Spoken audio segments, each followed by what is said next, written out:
And I basically made three decisions. I said, no sex, no smoking and drinking. I suppose that goes together, and hard work at school Hmm. to get a decent qualification, because I knew my dad couldn't pay for me to go to varsity. So if I wanted to go to varsity, I had to, just do well at school. Hmm. And to me, that was an incredible strength. That Hmm. from after my mama died, the loss of that, the loss of her support, if you like, her commendations and so on, my dad kind of being absent. Um, what do I do? I just had to say, all right, I'm going to face this adversity that has come along, and nevertheless tackle it.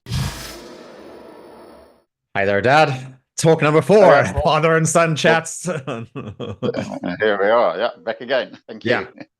So we agreed to pick up the ball. Last time we spoke about a little bit about strength. And it came from actually that when I was younger, I kind of saw my dad in his patience and his lack of drivenness and assertiveness as being weak. And it's only later in life that I've seen that there are deeper qualities that I wasn't aware of when I was 15 to 18 years old or something like that. Yeah. So, Dad, what does it mean to for a man to be strong in the best possible sense of the word, would you say? Oh, I mean, that's such a broad thing because it covers so many aspects. Because a little quote that just comes to me from the book of Proverbs is the glory of young men is their strength. And Mm, that to me indicates physical strength. So, for a young man to be physically strong is a benefit, is a commendation, it's a glory to him, is the way it puts it. But mhm. I think as you get older, then there are different aspects of strength that begin to come through.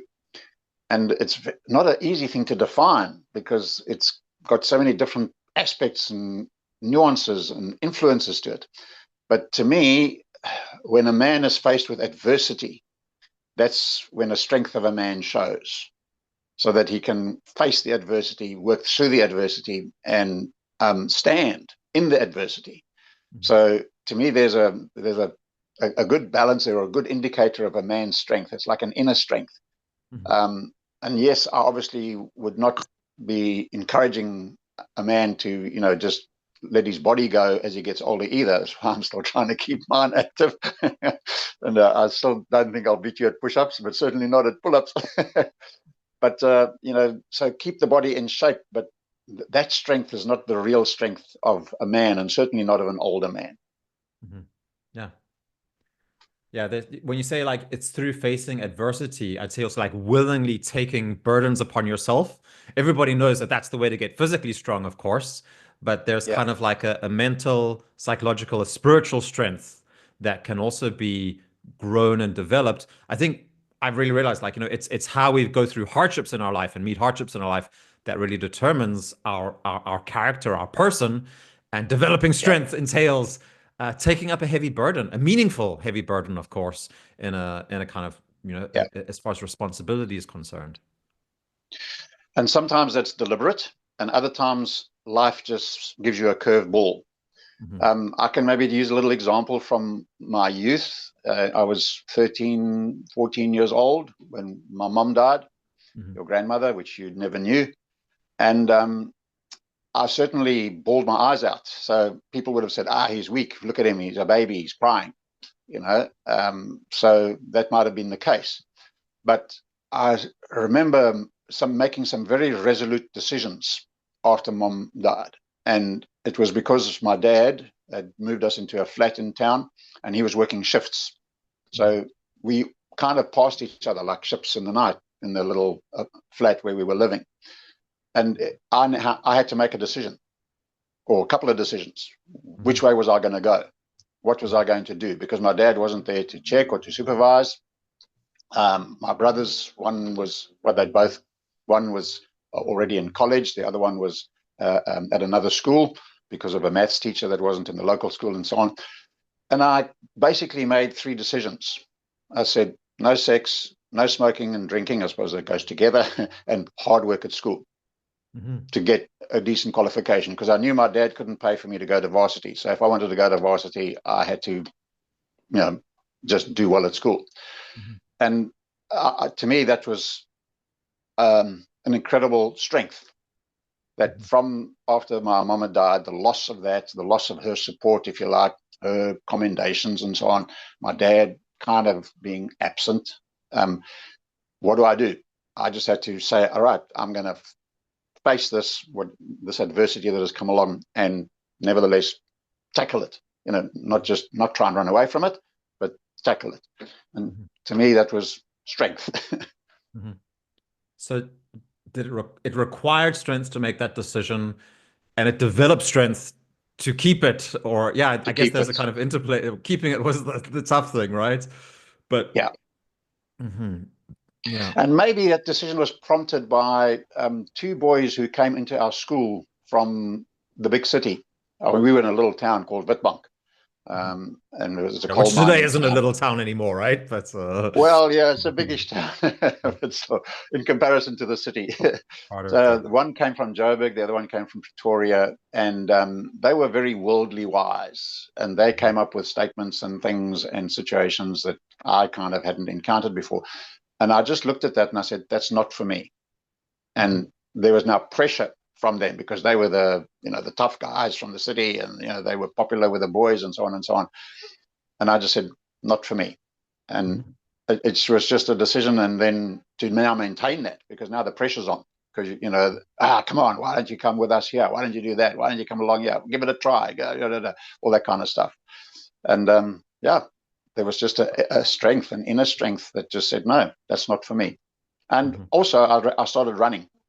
So the fact that I started running quite seriously Mhm. was obviously a tremendous draw card to keep my body strong, to keep my body safe, and not to Mhm. invade it with all kinds of stuff from outside.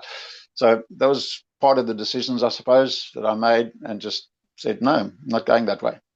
Mhm. Yeah, yeah, and alcohol, cigarettes, sex. I guess you saw these as weaknesses, or like kind of hedonistic pleasures that would give a short term sense of pleasure, but long term, you just I don't know what do you think as a young man? What is it that made you realize? Like, how did you see it? Well, What it led to? it's interesting the things that influences one. I remember getting into a car with my dad and a friend of his, and his friend was a smoker.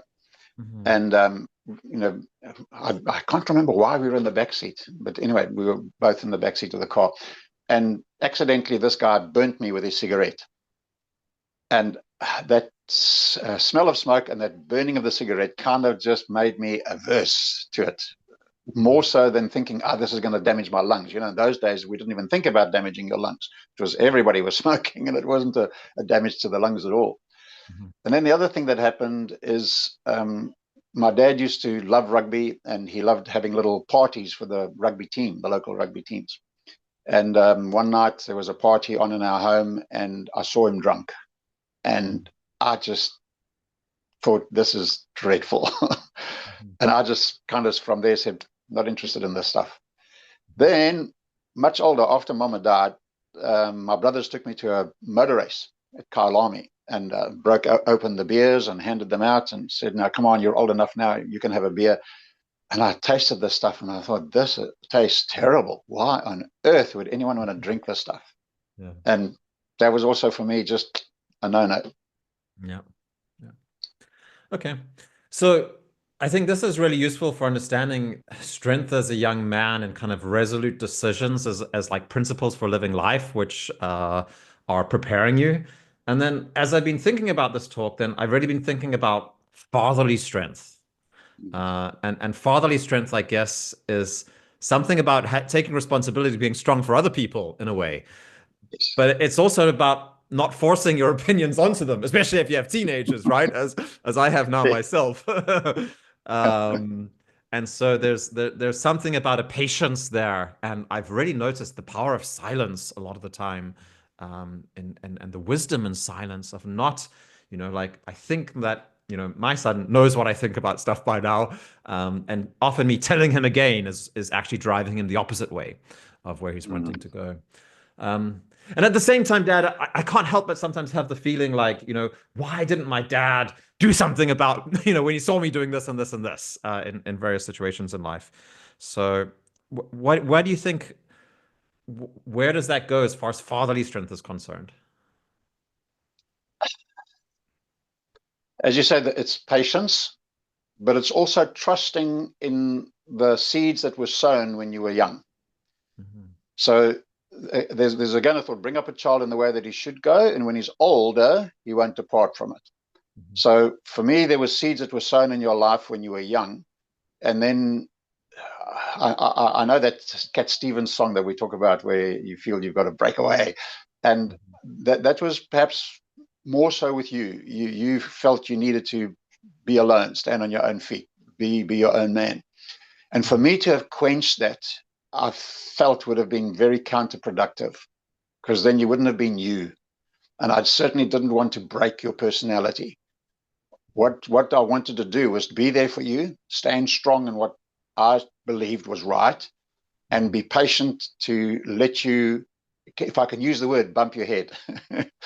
So when you were a little baby, we let you crawl around and bump into stuff, because then you learned not to bump into them. And so Mhm. that was my thoughts with mom as well, that that what has been sown deep within, the roots will one day bear fruit and will Mhm. turn. So as a young man, I would probably, and I can't remember how many times or in exact situations I would have said to you, no, you don't do that. No, you don't go there. But Mhm. as you got older, the reins were very much more relaxed to let you develop who you are, so that you weren't doing something just because we wanted you to do it. There were Mhm. certain things in the home that we said, well, while you're under our house, under our roof, that's what you will do. But Mhm. then for you to develop as a man, we had to let you go. We had to let you be yourself. And you may not recall incidents where I did say, no, I can't agree with that, and you just wouldn't receive it. And Yeah, as you say, then totally. to hop then to hop on about it would only have driven you further. Yeah. So to rather than wait and let you see and maybe ask a question or two, where do you think that's taking you? Where Mhm. do you think that's going to end up with you? And Yeah. those are questions we asked occasionally, and didn't push it again, but just to make you think, where are you going? Yeah. Okay. Yeah. So yeah, I think that's for me. I'm hearing like as a young man, then it's not bad to have physical strength and to find a way Absolutely. of channeling your energy into some kind of activity that I think even for competition for young men is a really good thing. Very good I thing. notice in Danish schools, they've kind of like taken out like the local school here. You don't, at any time during your school time, you never get any grades for any of the work you've done. So they just completely remove grades completely. And I think that we see in Denmark that boys actually do far less well when in that situation because there's something about boys they're wanting to strive and to improve themselves and yeah it's not the best quality that we compare ourselves with other people alongside us but I think for a lot of boys that does provide a lot of motivation Yeah. and so I guess that's good Yeah. and then what I really thought of when you're talking about as a father was about like it's also a very strong argument to maybe make sure that you're attentive to your boys or to your children when they're young because it is those Yeah. early seeds and I can really see how I've been in some pretty as an adult I've been in some pretty crazy environments and I can see that I had an anchor point back with my family that a lot of other people lacked. And so where I've been able to kind of come back onto firm ground again, I see a lot of people out there just adrift on an ocean. If they didn't have, loving, caring parents when they were young, then there's actually that physical embodied experience of love as a small child actually means so much to come back Yeah. to, even if you reject it Yeah. for some years. And I think too, there was a strength then in seeing you go away that we didn't agree with, but nevertheless, we stood on what we were, and our door was always open for you to talk. Mhm. Yeah.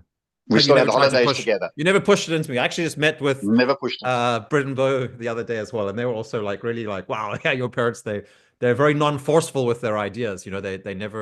They never need anybody else to agree with them. So there's yeah, I think that's also an important thing because sometimes it can then become like a feeling of inadequacy or something Yeah. like that. I can notice that with my own son, noticing with Noah like, oh, I wasn't completely there for him when he was a child, and that guilt can sometimes maybe lead me to, talking to him in a way that's not productive. It can, yeah. But it Mm. also, you know, every man has to find his own experience in his own way. And that was one of the things that me particularly, I suppose, as a young man, I was in a very rigid system. And then when I came out of that very rigid system, I also then became my own man. Mm-hmm. And I didn't want to put you guys into a rigid system. You sometimes think we forced you to go along, but we actually didn't. You always had the choice. You were expected, of course, but you always had a choice. Yeah.